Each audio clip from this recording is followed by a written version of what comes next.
Hi there, and welcome to Week 12, Part 2, which covers realism, photography, and the Pre-Raphaelites. Realism is the term used to describe the direction of a lot of the art of Europe in the mid-19th century.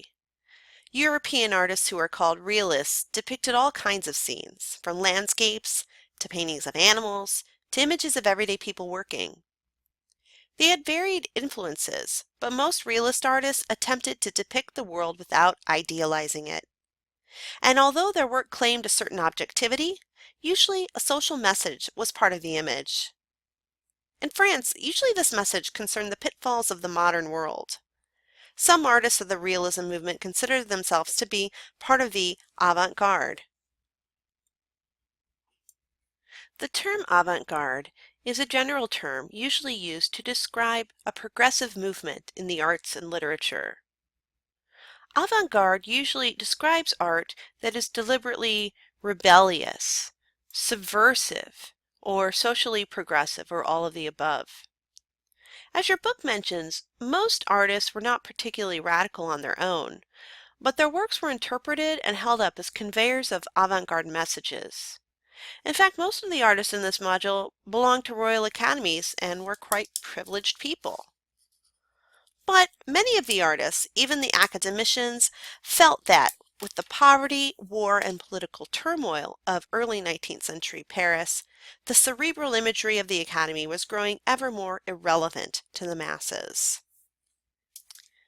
The most evident change in realism is the inclusion of the lower and working classes in artist subject matter. Like writers like Charles Dickens, visual artists wanted to present the cold, hard reality of the masses in their works. The Gleaners by Jean-Francois Millet looks like a pastoral scene in line with nostalgic images of the Romantic landscape painters. However, this is deceptive. A gleaner is a person who goes out to the field after harvest and picks up any loose grains that have been left behind. Gleaners such as the women depicted would have to undergo hours of back-breaking labor in order to gather enough grain to eat in the form of bread. Gustave Courbet considered himself to be part of the avant-garde. His works played with the expectations of his upper-class viewers in order to get his social messages across to them. Courbet's Stonebreakers depicts two men who the artist encountered on a road one day. Although the artist used academic methods, bringing the subjects back to the studio, the style is certainly unacademic. Instead of formal poses, the subjects are mid-stride in their work. They don't even face the viewer. All is depicted with harsh realism, from the rocks to the dirty clothing. The color palette is entirely earth-toned. Yet the artist blows this intimate, snapshot-like portrait to an epic, even heroic scale, on par with history paintings normally made within the walls of the Academy. And you can see that this painting is 8.5 feet long. The artist is demonstrating the importance of these figures to modern society. Courbet intended this painting to be expositional as well as cautionary. He believed that this sort of hard, long, poorly paid work was not only the way of the feudal past, but also the way of the poverty-stricken industrial future. Courbet's work continued to defy expectations of the Academy. Even knowing they would be denounced, Courbet continued to submit works to the Salon. His Burial at Ornans, at 21 foot, much larger than the Stonebreakers, was decried for conflating a rural burial with a subject worthy of a historical painting. But these contradictions and the outcry they elicited were just what Courbet sought. The discussion of his work against the backdrop of academic standards sought to expose and highlight the elitism of the Academy. Academician Rosa Bonheur was one of several artists who belonged to a less politicized faction of the realism movement. After the violence, poverty, and starvation rampant in the streets of Paris, many probably misguided Parisians idealized rural life in the middle of the 19th century. Bonheur's work brought a realist approach to a more agrarian subject matter. These paintings and the artist were enormously popular. The Horse Fair, a very large work at 16.5 feet long, is her most famous piece and was highly praised at the Salon, even though the subject matter was considered lowly. Despite the lack of avant-garde political content in her work, Bonner was not without her own modernist ideas. She famously visited farms and even slaughterhouses at a time when an upper-class woman would be expected, according to convention, to avoid such unrefined places. But Bonner defied convention in order to gain scientific knowledge of the cattle and horses she depicted. In order for her presence to be acceptable, Bonner was required to wear pants, a concession for which she needed permission from the police. Yes, that's right, you heard me right. She had to wear pants to go to the slaughterhouse or the farm, and she needed permission from the police to wear pants. But despite the fact that this was a social requirement, it also suited her lifestyle, for she wore pants consistently throughout her adult life. She also defied social conventions by never marrying and living with women, and Bonner is regarded today as a lesbian. Such a lifestyle was unheard of for the vast majority of women in the West during the 19th century, however, and it was largely due to her family's social status and her own talent and fame that her non-gender conforming behavior was tolerated. Realism in America came a little bit later. While the mid-century revolutions affected the direction of European realism, America's realist movement was affected by the Civil War and photography. Winslow Homer, for example, created realistic-looking images that often depicted a nostalgic rural lifestyle. He was also a veteran of the Civil War. Homer contrasts the life of a soldier with the life of a farmer in The Veteran in a New Field. The soldier has tossed aside his uniform, symbolizing the battlefield, and picked up a scythe to work in the wheat field. But while Homer's work often had this nostalgic and symbolic tone, he also created action-packed imagery. His fascination with the mechanics of heroism is apparent in The Lifeline, as is the influence of photography. The image feels as if it's a snapshot of an instant, much in the way that some of our European realist images do. While at the Pennsylvania Academy of the Fine Arts, Thomas Eakins was dissatisfied with the rigor of anatomy classes, no pun intended, and studied on his own at a nearby medical college. His painting of the Gross Clinic reflects that early interest. The surgeon and figures are depicted in a tenebristic Baroque fashion. This Baroque style is combined with harsh realism of subject, especially as the patient is displayed with wounds open, as his mother recoils in the background.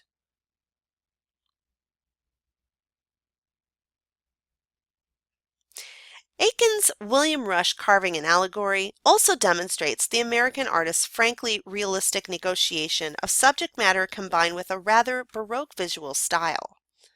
Rather than portraying the artist as an idealized philosopher, Aiken's Rush is in the middle of hard physical labor, which you can see in the background. He is barely visible in the background, but where you can see him, you can see that he swings a mallet at a chisel. His brow is furrowed, and his clothing is wrinkled. The studio is probably realistically very messy and dark. The model, too, is treated realistically, as she stands, looking a little tired, in the nude, with her modern clothes laying on a chair nearby. She is accompanied by her chaperone, who works on her needlework. A chaperone would be expected to accompany any legitimate model of the time. Henry Osawa Tanner was an African-American artist who began his successful career making what were considered to be subversive paintings. Virtually no artist painted African-American subjects. In post-Civil War America, Black people were not considered in general worthy subjects of art. Tanner's realist paintings sought to make African Americans visible through tender and family-oriented compositions. In the banjo lesson, Tanner takes what had been a negative symbol of African Americans, the banjo, and turns it into something positive. The older man teaches the young boy an instrument that is reported to have been brought to America by African slaves.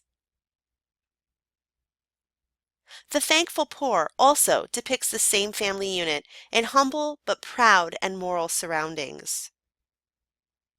While Tanner's works were accepted at the Paris Royal Academy, he had difficulty finding success in the deeply racist U.S.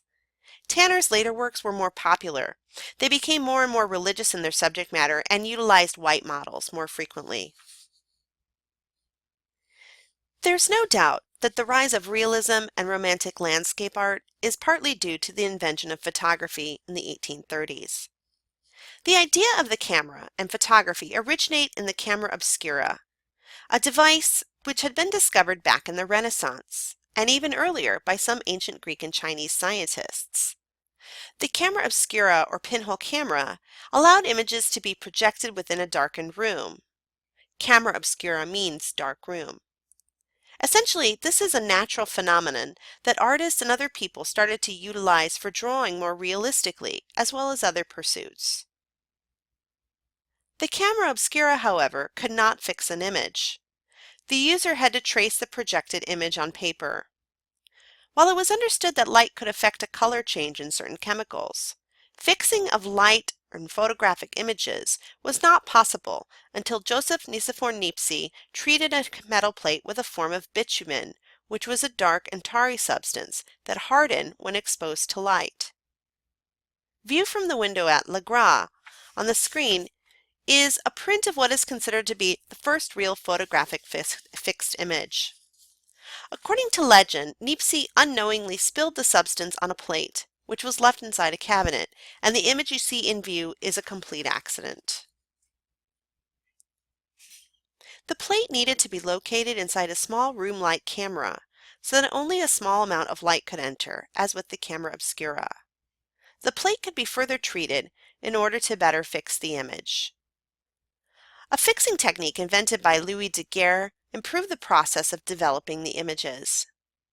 Photographs made by using Daguerre's process were called daguerreotypes. By this time, many people were working on fixing photographic images, and several processes were being created. Daguerre, Niepce, and other early photographers usually made images of arranged still lifes. Daguerre's artist studio is fairly typical of these early images. Typical, too, is William Henry Fox Talbot's open door. Talbot was important as the inventor of the negative image from which one could produce multiple positive copies. Talbot called these photographs calotypes, which means beautiful images. At this early stage, one could barely take photos from life, as the exposure time, that is the length of time the plate needed to be exposed to light, was far too long to pose a model, let alone to take a snapshot of lively activity. Daguerre's photo here of Boulevard du Temple illustrates this very well. The image purports to show a busy Parisian street in the middle of the day. Yet the people and the horses and carriages are missing. The image took 20 minutes of exposure, and the only two people who stood still long enough to be captured are two men right here. One is shining the other man's shoes. Photography was used early on for recording history, especially biographical or genealogical purposes. Photographer studios opened up all over Europe and the US.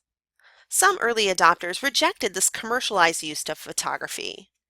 British artist Julia Cameron used elements and principles of art such as contrast, repetition, texture, and line in her works.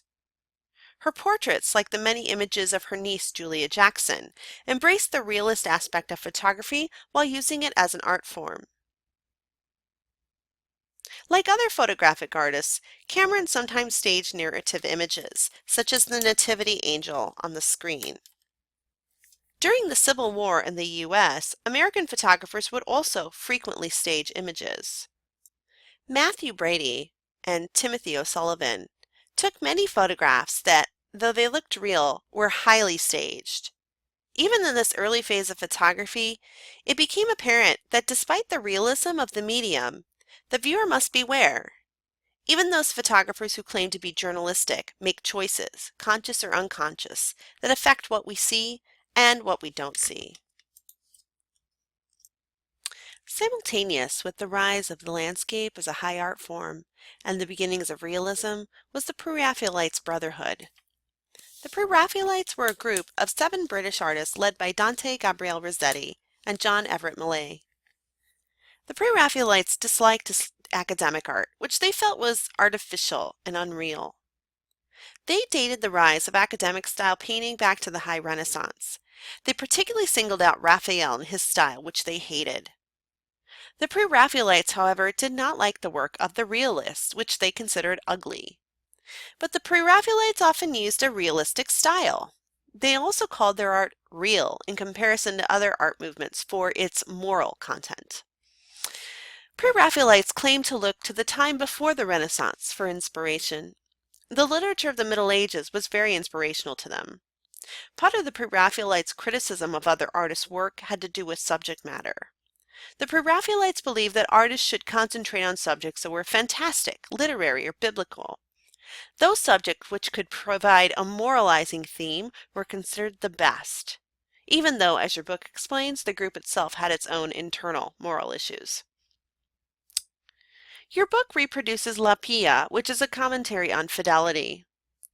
Pre-Raphaelite artists often used images of beautiful women to get these moralistic and literary messages across. They often depict women as martyred or troubled literary figures. On the screen, Ophelia depicts the death of the Shakespearean character, while Beata Beatrix shows the death of the medieval literature icon as she appears in Dante Alighieri's poetry. Rossetti used the image of his deceased wife Elizabeth Siddal for Beatrix. That wraps up Week 12 on the art of the 19th century. The next module concludes this century with a discussion of Impressionist and Post-Impressionist art.